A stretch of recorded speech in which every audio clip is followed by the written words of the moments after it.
지난 7월부터 뉴스에 오르내리던 청담동 주식부자 이희진 씨가 결국 어제 긴급 체포됐습니다. 올해 나이 30살이고요. 이 씨는 나는 술집 웨이터와 막노동판을 전전하다가 주식 투자로 거부가 됐다 하면서 방송에 출연해서 주식 상담도 했고 예능 프로까지 출연을 했습니다. 이 명성을 바탕으로 유사 투자 자문 회사를 차려놓고는 투자자를 모은 겁니다.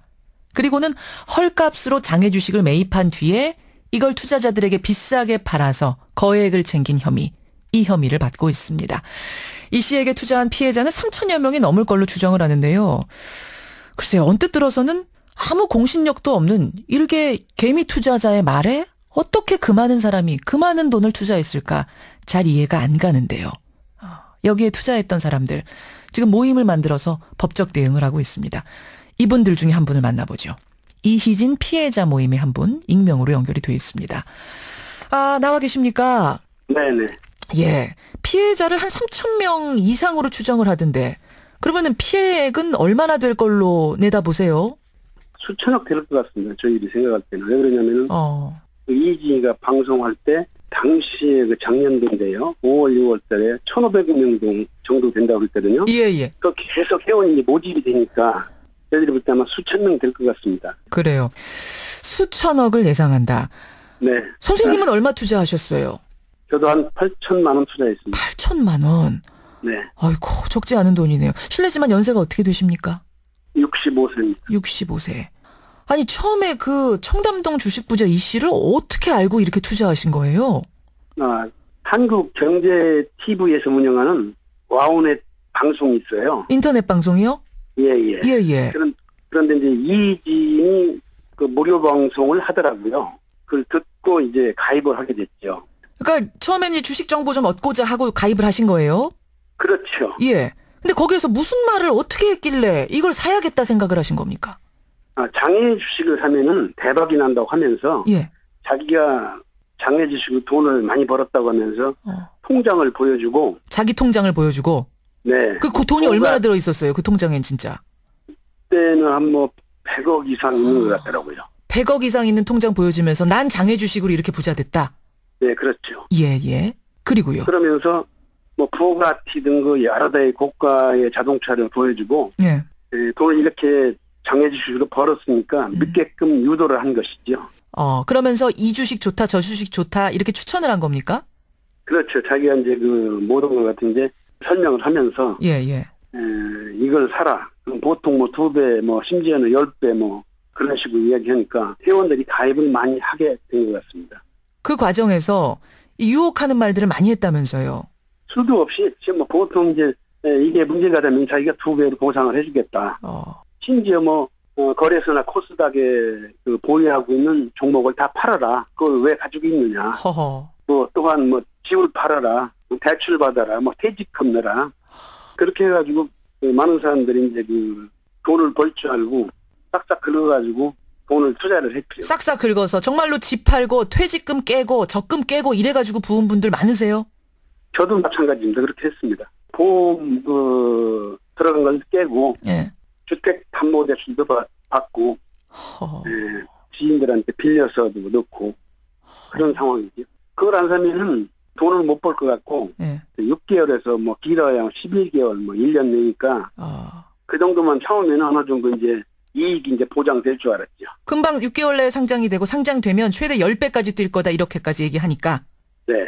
근데 이제 그 장외 주식 사라고 추천한 걸 그래서 돈을 내고 샀는데 알고 보니 그 장외 주식은 이미 이 씨의 동생이 구입을 해서 헐값에 구입을 해서 이 투자자들한테 팔아 넘긴 이런 시스템이었다는 건 알고 계셨어요? 처음에는 몰랐죠. 그 주식을 이제 그 공모주라고 해가지고 회사에서 물량을 갖다 확보해가지고 중개만 해주는 줄 알았죠, 저희들은. 예를 들어서 A사가 있어요. A라는 기업이 있어요. 여기에 장외 주식을 어떤 투자자가 나 구입하고 싶소 하면은 중간에서 중개만 해주는 건 줄 알았지 그거를 미리 이 씨의 동생이 사놨다가 되파는 건 줄은 상상도 못 하셨던 거군요. 상상을 못 했죠. 근데 지금 그 과정에서 상당히 많은 차액을 남겼다는 게 지금 드러난 거죠. 네. 그래서 이제 원금 말한 대로 거액이 수익이 남고 원금 보장되고 뭐 손해 봤을 땐 2배 이상 돌려주고 이렇게 약속대로 했으면 되는 건데 실제로는 어땠습니까? 상장을 하고 보니까 뭐 50%, 즉 반토막이 난 게 수두룩하고 심지어는 뭐 3분의 1 되는 것도 나오고 법정 관리에 들어간 종목도 있습니다. 아니 상장이 되기는커녕 오히려 법정 관리에 들어간 종목들도 있어요. 네. 이런 식의 과장 광고, 실제로 이루어지지 않은 과장 광고들이 많았습니까? 지금까지 이야기한 건 뭐 99% 다 과장 광고에다가 다 거짓으로 우리한테 매수를 시켰던 거죠. 근데 그 매수하고 나서 손해볼 일이 생기면 아까 2배까지 보상해준다. 원금은 네. 반드시 보장된다라고 했다고 하잖아요. 네. 그거 안 지켜졌어요? 전화를 하게 되면 끊습니다. 차단을 시켜놔요. 전화를 하게 되면. 가서 비일비재합니다. 가서 그러면 투자자들이 좀 항의해볼 생각은 안 하셨습니까? 그러니까 개인들은 사실상 이게 하고 싶어도 예. 그 방법을 잘 몰라요 이게. 모르니까. 개인이 이게 유사 수신법이 위반 했다고 그래서 예. 이게 쉽게 또 금융당국에서도 이게 처리가 안 되더라고 이게. 이게 유사 투자 자문 회사니까 법적으로 예. 구제도 안 되고. 예. 그렇군요. 그렇게 해서 여기에 투자를 했다 지금 피해를 본 분이 3천여 명이 넘을 걸로 추정이 되는 건데. 네.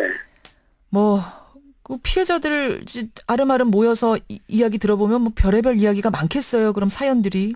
정말 이게 참 심지어는 최고의 극형을 처해도 속이 안 풀릴 정도로 지금 회원들이 크게 달해 있습니다. 심지어 젊은 사람인데요. 예. 30대 초반인데 있는 돈 없는 돈 다 끌어다 했는데 이자도 못 나고. 그래가지고 이제 이혼까지 하자 해가지고 결국에는 이혼하지 심지어 그 사람도 자살까지 생각했다는데 이런 경우가 있고 또 한 사람은 예. 71세인데 예. 암에 걸려 있대요. 이게 너무 스트레스 받아서 그런 것 같다.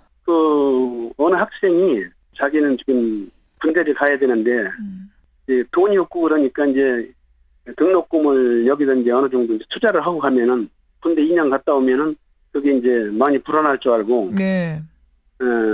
집어넣고 간 경우도 있어요. 등록금을 군대 가면서 투자해놓고 네. 간 경우. 네. 심지어는 이제 이 사람도 젊은 사람이에요. 예. 도저히 감당이 안 되니까 직장도 때려치우고 이제 청소차를 임시직으로 취업을 해가지고 이런 경우도 있습니다. 가정 파탄 난 집도 많고요. 그렇죠. 많고. 더 극단적인 상황까지 간 분도 계시다면서요. 저 같은 경우도 이게 이제 도저히 이제 감당이 안 되니까. 예. 심지어는 자살까지 생각을 한 몇 번 해봤어요. 근데 이게 자살까지는 참 가기가 어려운 건데. 안 되죠. 그게 무슨 말씀이십니까? 어려운 건데 너무 답답하니까. 너무 답답하니까. 예. 저는 들으면서 다단계 사기 사건, 조이팔 사건이라고 있지 않았습니까? 네. 그 피해자 모임 분들도 굉장히 절박한 분들이 많았는데 좀 비슷한 느낌도 드네요. 조이팔이 빗대서 228이라고 이제 저희들이 이제 카톡에서는 그렇게 이제 쓰고 있습니다. 228 사건이다 이렇게 부를 정도로. 아니 근데 지금 들으시는 청취자분들이 이런 질문들도 주세요. 어쨌든 개인의 의지로 투자한 거 아니냐. 일확천금 네. 벌어보려는 어떤 이런 헛된 꿈 가지고 다들 투자하신 거 아니냐. 그럼 거기에 대해서 책임을 져야 되는 거 아니냐. 이런 얘기도 하시는데 어떻게 보세요? 네. 저희들이 이제 너무 어렵고 그러니까 주식 해봤자 되지도 않고 그래서 있는 돈 없는 돈 대출 받고 보험 깨고 등등 해가지고 이제 남들이 볼 때 투기니까 투자하는 사람들이 책임이 있다 이렇게 하는데 물론 이제 그렇게 이야기도 할 수 있어요. 잘 모르는 사람들은. 예. 근데 이제 공신력 있는 방송에서 하니까 아하. 그걸 믿을 수밖에 없죠 이제. 지금 연세가 65이라고 하셨죠? 네, 65세입니다. 이렇게 연세 있는 분들이 많습니까? 그러니까 재테크 잘 모르시고 살기 힘든데 좀 어떻게 이걸로 해보면 되려나 이렇게 투자하신 분들이 많으세요? 연세 들으신 분도 많죠. 젊은 사람도 많고. 알겠습니다. 이제 긴급 체포가 됐다니까 앞으로 수사를 더 지켜보면 실체가 드러날 텐데요.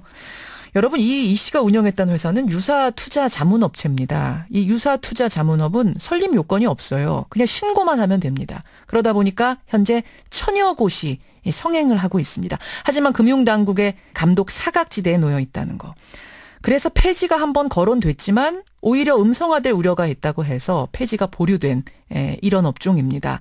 유사 투자 자문업 과연 이대로 괜찮은 건지 이번 기회에 다시 한번 생각해봐야 하는 건 아닌가 이런 생각도 드네요. 여기까지 말씀 듣겠습니다. 고맙습니다. 네, 감사합니다. 예, 청담동 주식부자라고 불렸던 이희진 씨. 어제 긴급 체포된 이희진 피해자 모임의 한 분을 익명으로 만났습니다.